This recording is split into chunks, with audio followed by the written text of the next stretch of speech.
Hello, welcome back to my channel. In today's video, I'm going to be talking to you about my July TBR stack, which is sitting right here. So I'm just going to jump right into it. I like to read the synopsis to each book. And I have read the back of each of these at some point to you. So what I'm going to do is find a synopsis online that's different from what's on the back. Just change it up a little bit, you know. The book for the Thrill a Month book club for July is One Flew Over the Cuckoo's Nest. In this classic novel, Ken Kesey's hero is Randall, a boisterous, brawling, fun-loving rebel who swaggers into the world of a mental hospital and takes over. A lusty, life-affirming fighter, McMurphy, rallies the other patients around him by challenging the dictatorship of Nurse Ratched. He promotes gambling in the ward, smuggles in wine and women, and openly defies the rules at every turn. But this defiance, which starts as a sport, soon develops into a grim struggle, an all-out war between two relentless opponents, Nurse Ratched, backed by the full power of authority, and McMurphy, who has only his own indomitable will. What happens when Nurse Ratched uses her ultimate weapon against McMurphy provides the story's shocking climax. I don't know, is this a thriller? Now, I don't remember watching the movie, but I always thought it was a comedy. Maybe it's not. Obviously, I'll be thinking of the protagonist as Jack Nicholson as I read the book. I usually picture different characters in the book in my mind, and usually I picture them as different actors or actresses. I don't know if other people do that. I think a lot of people do. I want to start this series. It's the Fairy Garden Mystery Series by Daryl Gerber. And I love the cover. Of course, cozy mysteries usually have very beautiful covers that one can look at for a long time. And it makes me want to build a fairy garden. And as I've mentioned in my recent birthday haul, I've been in kind of a fairy mood lately, so I really wanted to get right to this book. And the only synopsis that I can find on here is the same one that I already read to you. So basically, this book is about a woman named Courtney who has help from a fairy solving different crimes, and there's a guy named Mick who owns a dog grooming business who ends up murdered, and Courtney ends up being a suspect. So this unexpected source, being a fairy, helps her clear her name. So this should be a fun read. I did read another book of hers. Where is it?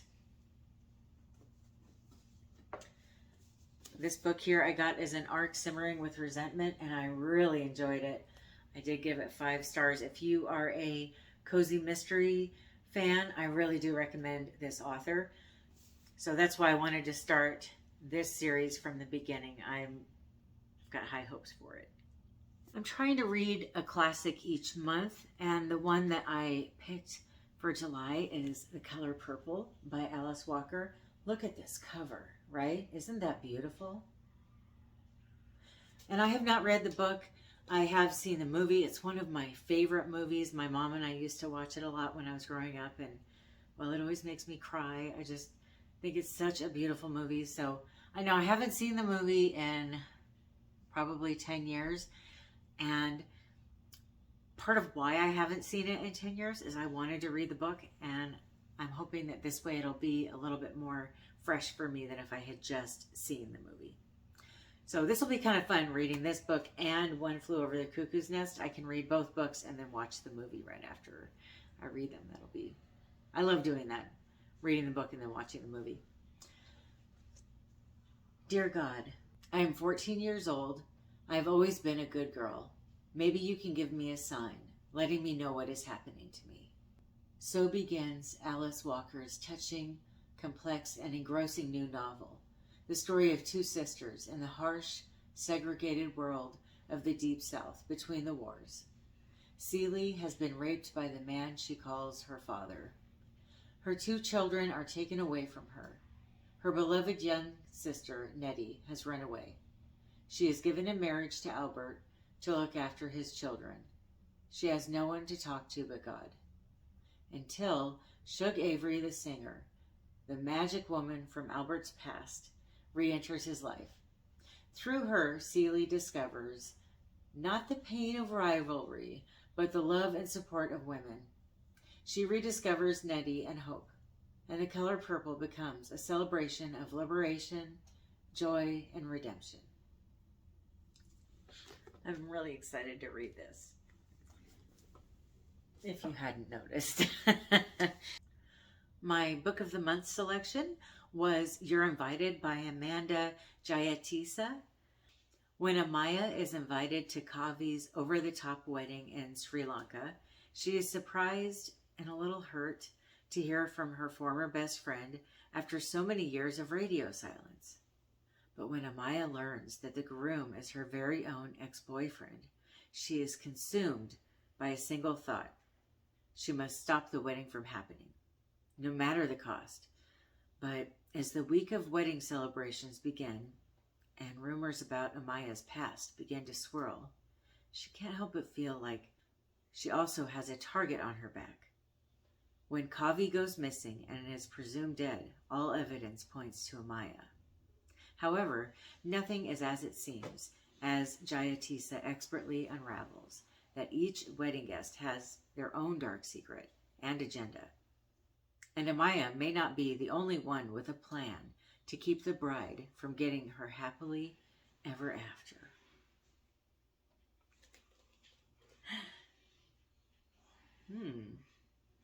Greer Hendricks says, filled with kaleidoscope twists and turns. Okay.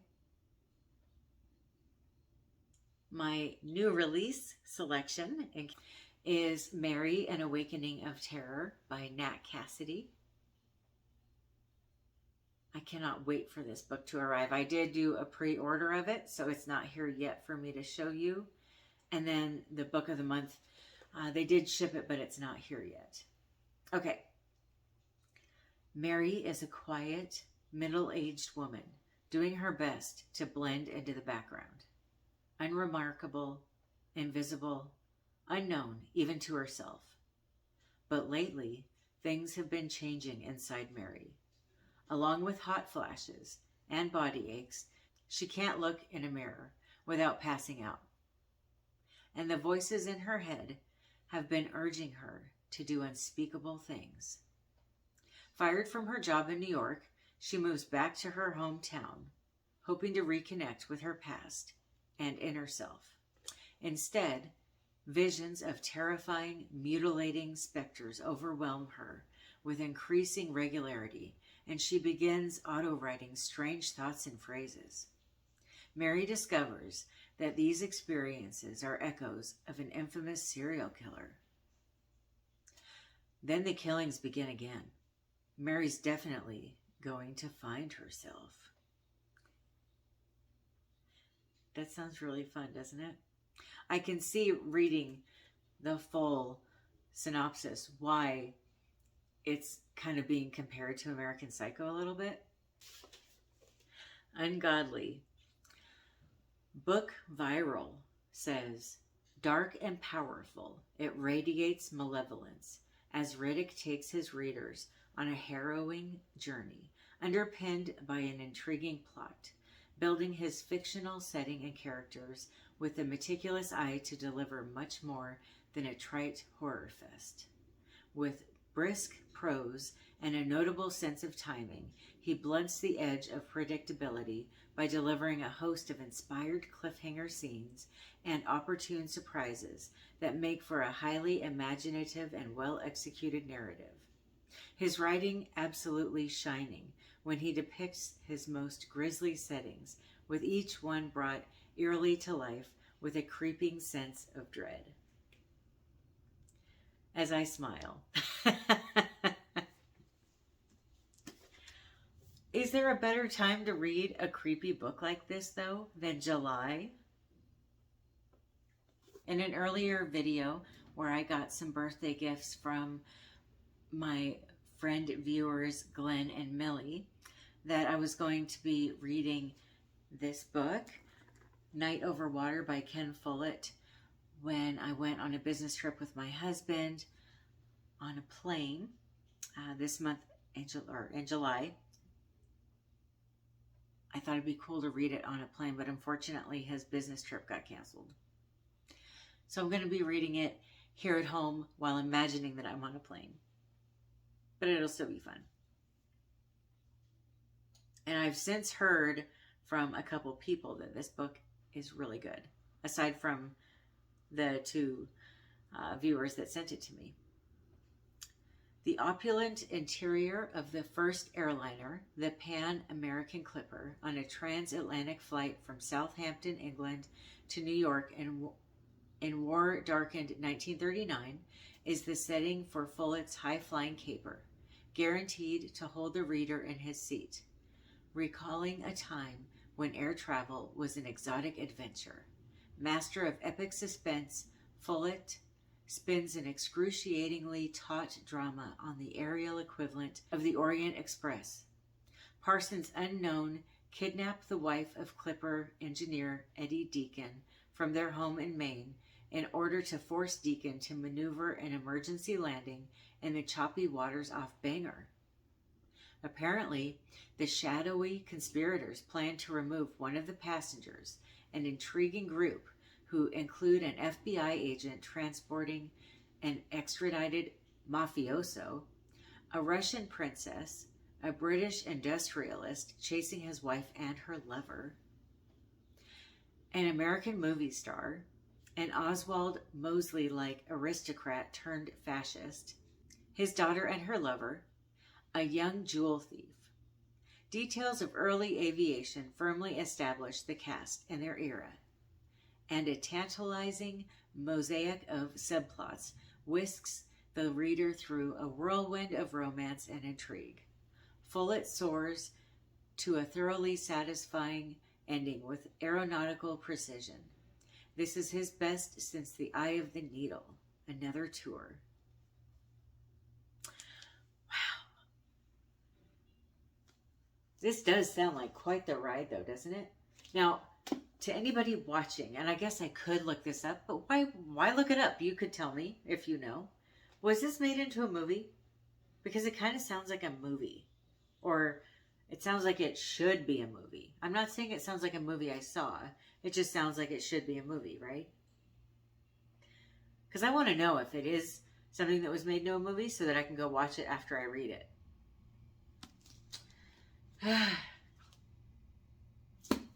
This seems like a book that will give me insomnia. It seems like a book that I will have a hard time putting down. I also want to read Beneath the Tamarind Tree by Isha Sesay. My friend Kristen sent this to me as a birthday gift.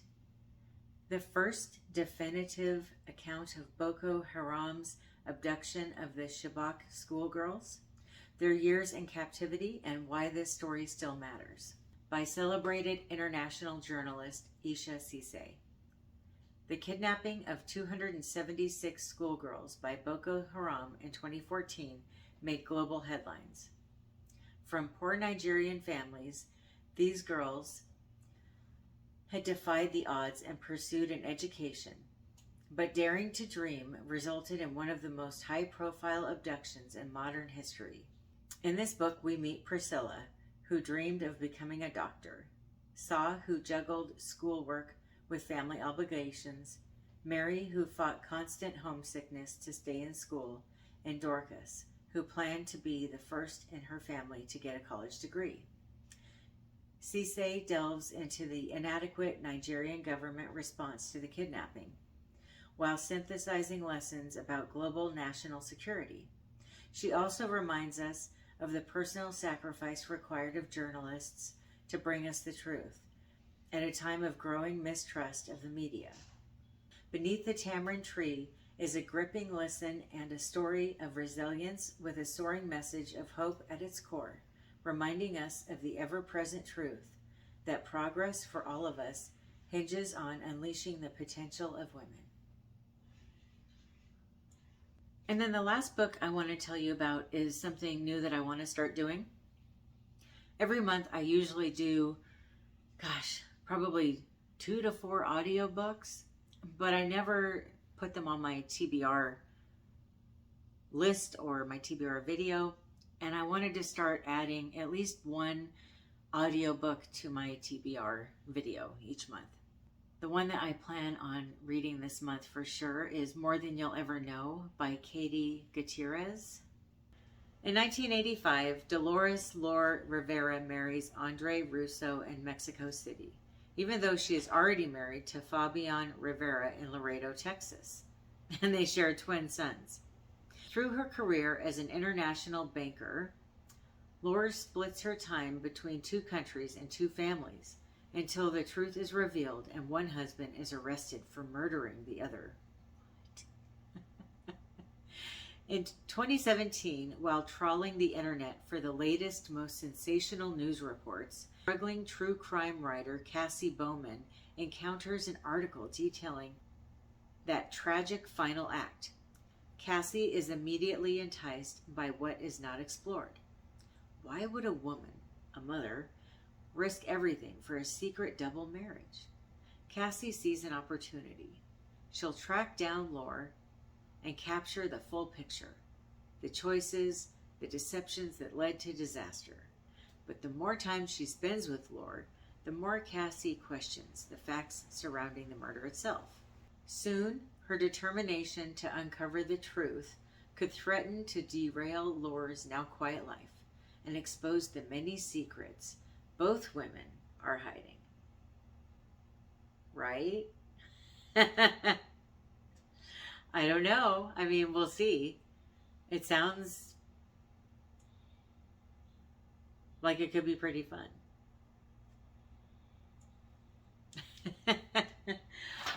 That book really kind of excited me when I saw that it was about a woman with 2 husbands, because like at once, like a double secret life kind of thing. I don't know that I've ever heard of that trope before, and I was very fascinated. Let me know if you've read any of these books and what you thought of them. And let me know if you want to read any of these books. Thank you so much for watching. I hope that you have a wonderful rest of your day or night. Happy reading. Bye.